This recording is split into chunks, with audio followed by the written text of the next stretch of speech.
Assalamualaikum warahmatullahi wabarakatuh. Namo Buddhaya, salam kebajikan, salam sejahtera bagi kita semua. Perkenalkan, saya Bunga Humairah dari SMP Negeri 14 Tambusai Utara, Desa Mahato, Kecamatan Tambusai Utara, Kabupaten Rokan Hulu, Provinsi Riau. Pada kesempatan hari ini, Bunga akan menceritakan sebuah kisah yang berjudul Batu Menangis. Penasaran bagaimana ceritanya? Yuk, simak cerita Bunga. Alkisah di sebuah desa terpencil di Kalimantan Barat, Indonesia. Hiduplah seorang janda tua dan seorang putrinya yang cantik jelita bernama Darmi. Mereka tinggal di sebuah gubuk yang terletak di ujung desa. Kehidupan mereka semakin susah semenjak ayah Darmi meninggal dunia. Ayah Darmi tidak meninggalkan harta warisan sedikit pun. Untuk memenuhi kebutuhan sehari-hari, Ibu Darmi bekerja di sawah atau ladang milik orang lain. Sedangkan Darmi adalah seorang gadis yang manja. Apapun permintaannya harus dikabulkan. Selain manja, Darmi juga seorang pemalas. Kerjaannya hanya bersolek dan mempercantik dirinya di depan cermin. Setiap sore, Darmi selalu hilir mudik di kampungnya tanpa tujuan yang jelas, terkecuali hanya untuk mempertontonkan kecantikannya. Setiap kali ibunya meminta Darmi untuk pergi ke sawah membantunya mencari nafkah, Darmi selalu menolak. "Nak, ayo bantu ibu ke sawah." "Hah, aku tidak mau. Sawah itu panas. Lagi pula, nanti kulit dan kukuku menjadi kotor terkena lumpur. Aku tidak mau."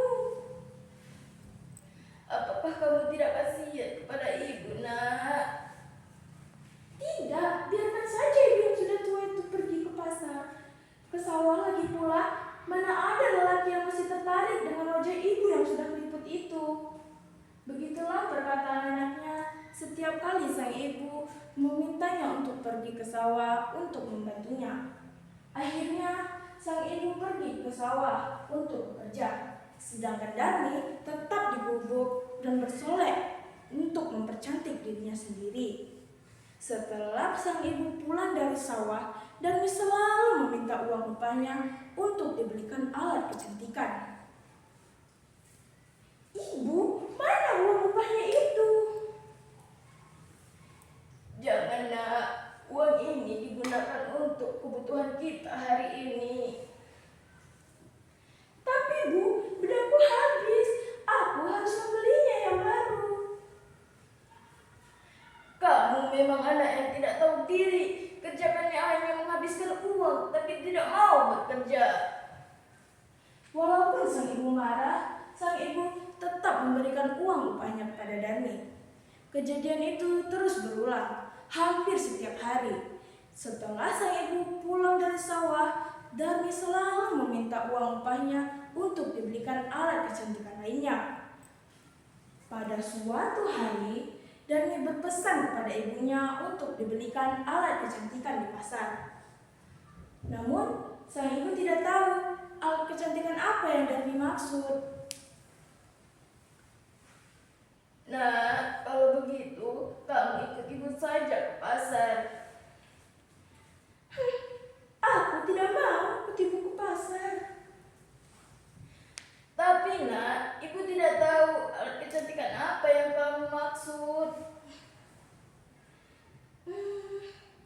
"Oke, aku akan ikut ibu ke pasar, tapi dengan syarat. Ibu harus berjalan dulu di belakangku." "Tapi kenapa, Nak?" "Ibu, aku tuh malu. Aku malu jalan bersampingan dengan ibu." "Kenapa harus malu, Nak? Bukankah aku ibu kandungmu?" "Ibu, seharusnya ibu berkaca. Lihatlah wajah ibu yang sudah keriput itu dan pakaian ibu yang kotor itu. Aku tidak mau punya ibu yang berantakan."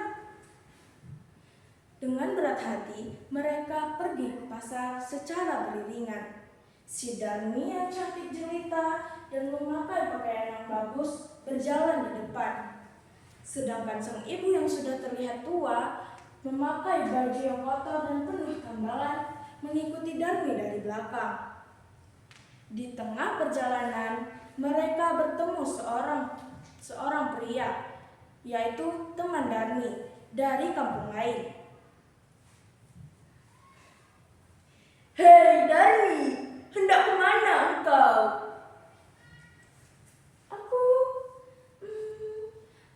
hendak pergi ke pasar." "Lantas siapa yang di belakangmu itu?"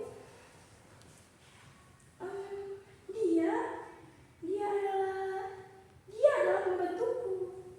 Laksmana disambar petir. Sang ibu mendengar ucapan putrinya. Namun, sang ibu tetap diam menahan rasa bersedih.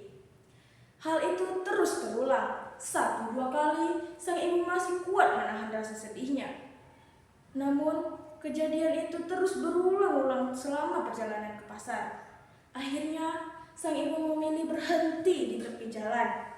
Melihat hal itu, Darmi kemudian terheran dan mengamuk, bertanya-tanya kepada ibunya. "Ibu, apa yang ibu lakukan? Ayo ibu, kita harus pergi ke pasar."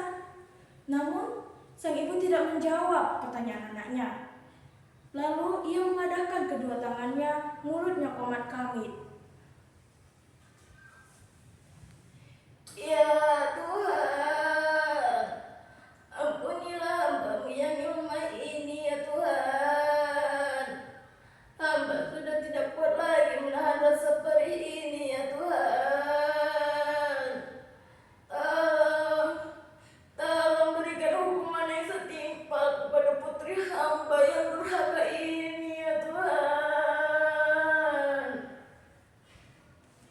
Kemudian langit-langit mendung. Suara petir bergemuruh. Guntur-guntur bergemuruh memekakkan telinga.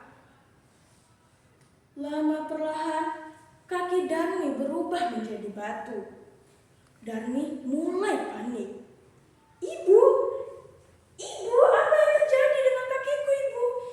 Ibu, kakiku mulai perlahan menjadi batu, Ibu. Ibu, maafkan Darmi, Ibu. Ibu, Darmi tidak akan mengulanginya lagi, Ibu. Tolong maafkan Darmi, Ibu. Darmi akan menjadi anak yang berbakti, Ibu. Darmi janji, Ibu. Tolong maafkan Darmi."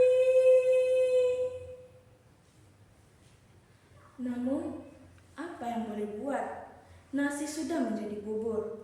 Hukuman itu tidak bisa dihindari lagi.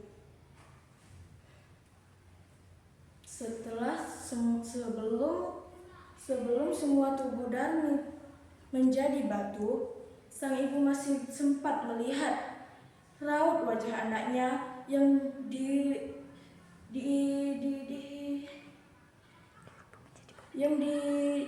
dialiri oleh derasnya air matanya. Sekian yang Bunga sampaikan. Assalamualaikum warahmatullahi wabarakatuh.